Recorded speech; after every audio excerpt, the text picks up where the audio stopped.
The 2010 decade of anime is only 4 months away from ending, and the big talk in the community right now is which anime from this decade will leave the most notable footprint in the genre. It's almost like being at a polling booth where everyone seems to have a show they like on the ballot sheet. Attack on Titan, One Punch Man, K-On!, Psychopaths, Sound Euphonium, the list goes on and on. But the main consensus is that no matter how good the show really is, it must be well received enough to gain a significant following in and around the weeaboo spectrum.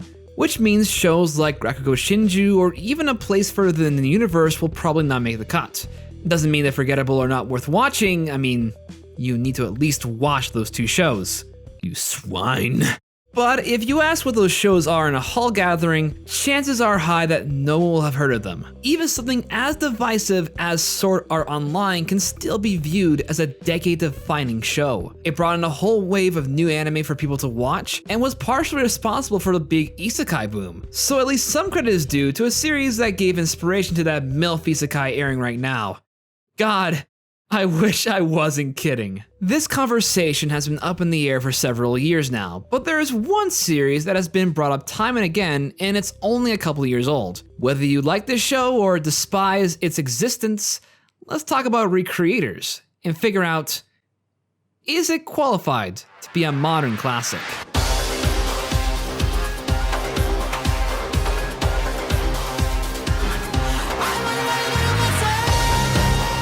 Released in 2017 to massive hype and being an unfortunate ball and chain to Amazon's crappy video service, ReCreators follows a group of various powerful and popular characters taken from their manga and video game realities into our reality. And if you ever play Smash Bros, they are going to definitely fight each other in gloriously over-the-top battles, minus the edge guarding. The creators of these fictional characters also come together to figure out how not to only stop the evil mastermind behind this named Altair, but to send her and their creations back to their worlds before they destroy ours. Now for me talking about the fate of the world, you can already assume this show has a lot going on in it.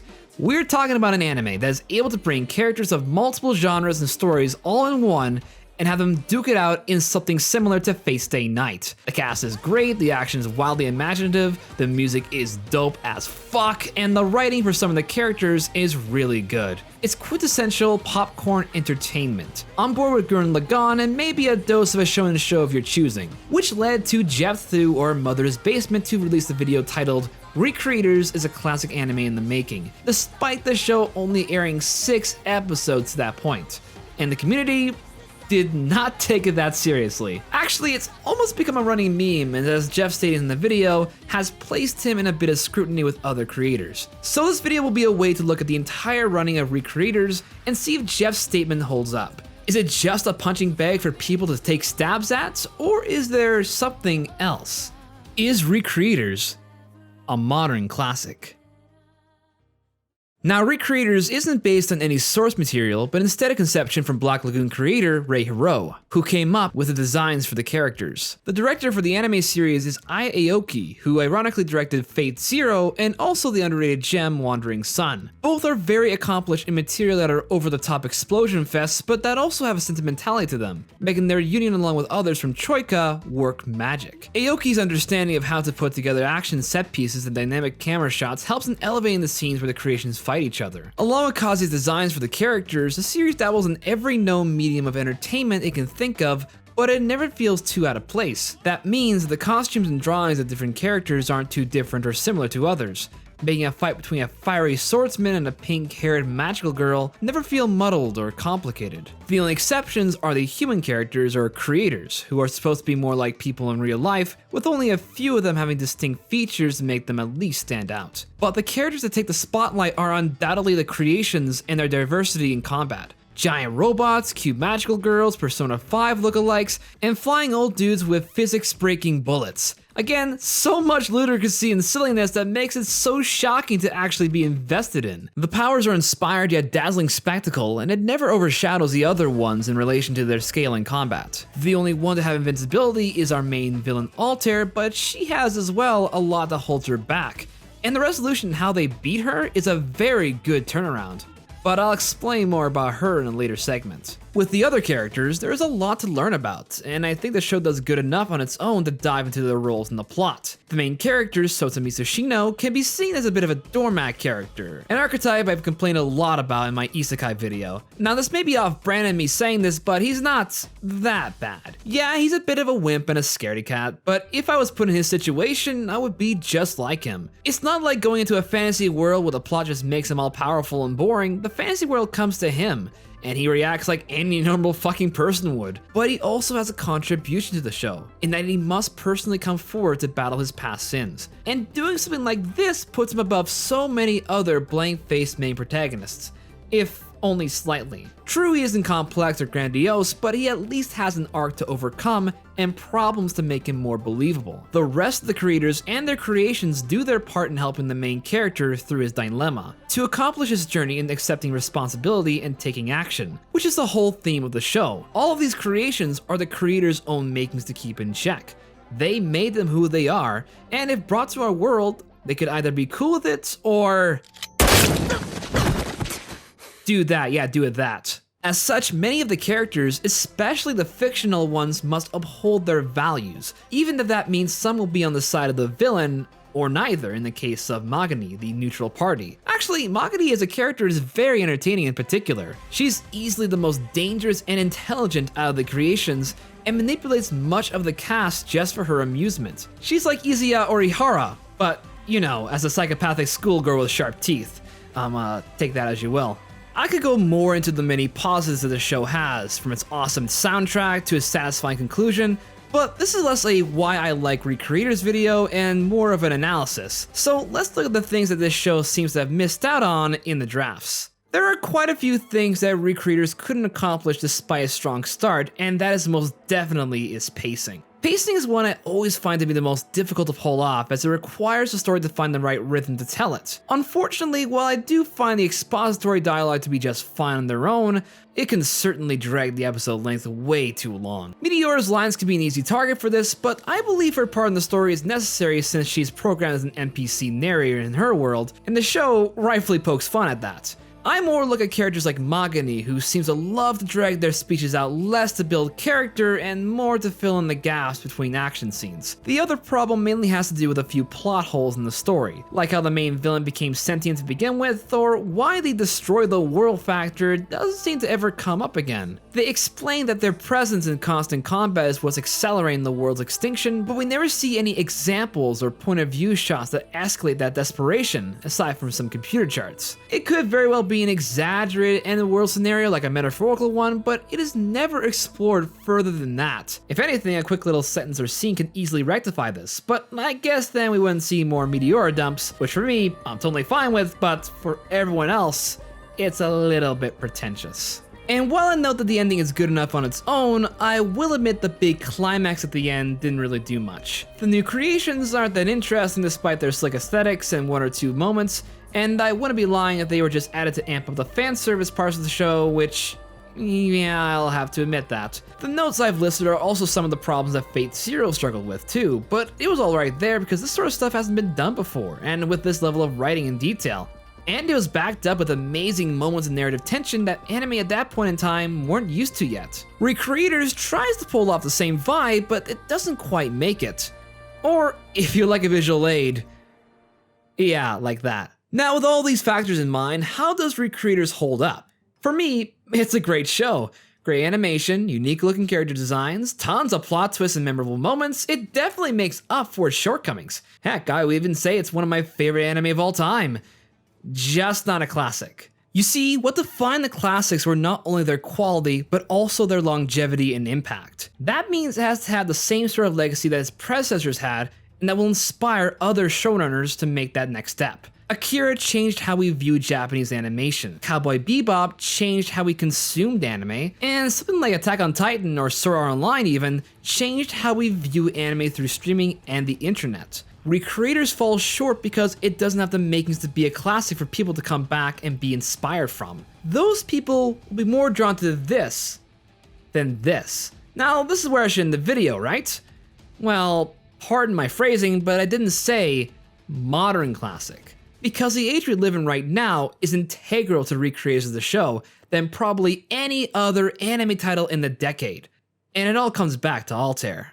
Altair, much like Soda, is the trigger of the plot to ReCreators, a being of unlimited powers and strength that outclasses all of the creations and could very well just destroy the world herself, but chooses not to. Her scheme is to have the so-called creators of their fictional worlds be killed by their own creations, bringing an end to internal sadness for many living in both worlds. From our perspective, that actually sounds like a very formulaic idea. Hell, it's actually pretty petty.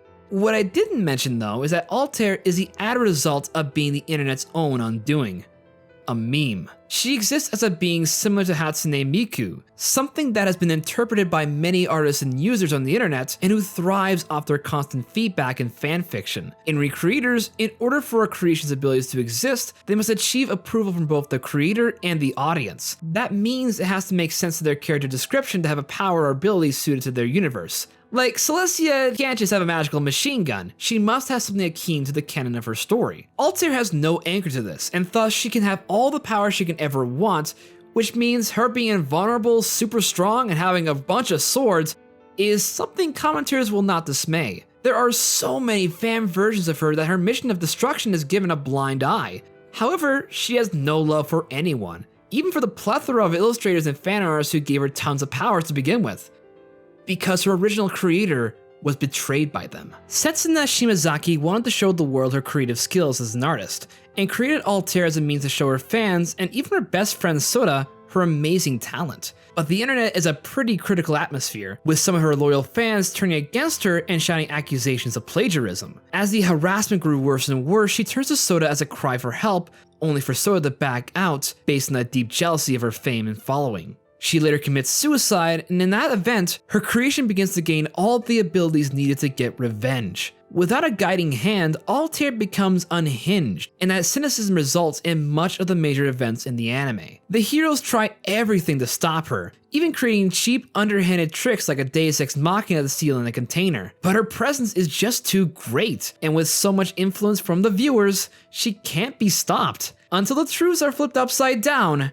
and her creator becomes a creation of Soda's own doing. Soda accepts his wrongdoings and takes accountability in his role in Setsuna's death, and creates a version of her from his memories to quell the raging creation. Altair takes in the love of her creator and with a swift motion, creates a world for them to both live together in. Thus, Altair disappears from the world, content that she can at least stay with the image of her long-lost goddess. It goes right back to what I've explained earlier about the theme of responsibility. To confront our past misdeeds and take action to correct those mistakes. Two characters who also had this character arc was Blitz and his creator Shunma Suraga, the former feeling anger towards his so-called god for writing the storyline that led to his daughter's death. He falls into helping Altair out of a magnetic code protecting small and helpless children, and tries to end the life of his author. The author, however, takes on this burden and faces her creation head on. She is someone who went against the industry standards, who developed out of nowhere plot twists and story arcs to keep the readers on their feet. She values her audience and wants to keep them interested, so when she takes that leap of faith and tells Blitz how integral her beliefs are, she takes the responsible route and brings Blitz's daughter back to life, forcing him to switch sides. Almost all of the characters taking what they've done over the course of the show and push to make their first step and persevere, for then will they be able to forgive themselves and move past it. That's why Soda, by the end of the series, can finally begin to draw again, due to him finally coming to terms with Setsuna's fate. ReCreators is very much a call to the heights and pitfalls of artistry, and to lay criticism towards online subcultures, against backlash and harassment made by others, and that their actions do have consequences. And by drawing allusions from Setsuna and Altair's sequence of events to real life, I can count so many examples that can compel my argument that ReCreators is a modern classic. With social media becoming so influential in the 2010s and in previous years, we've seen time and time again how creators of art and entertainment have been harassed and abused online without any repercussions. Accounts of bullying and other suits that led artists down dark paths, including depression and even suicide. The internet is a cesspool of bigotry and hate that is sadly very relevant today than it has been 10 or 20 years ago. which is why ReCreators fits so well in this space of time. Sure, it's technically a celebration of our love for anime and Japanese commercialism, but it's also an honest look into the unbeknownst harassment culture that sticks to fandoms and forums. Words do hurt, and they don't need to become sentient to cause real-world problems. We are always going to have fantasy shows like Attack on Titan or My Hero Academia, and slice-of-life high school dramas like K-On!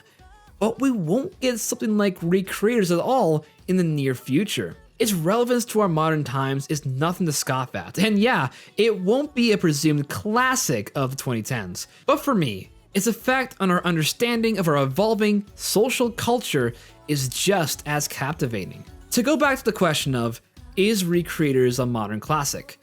I can say with great confidence, that is a resounding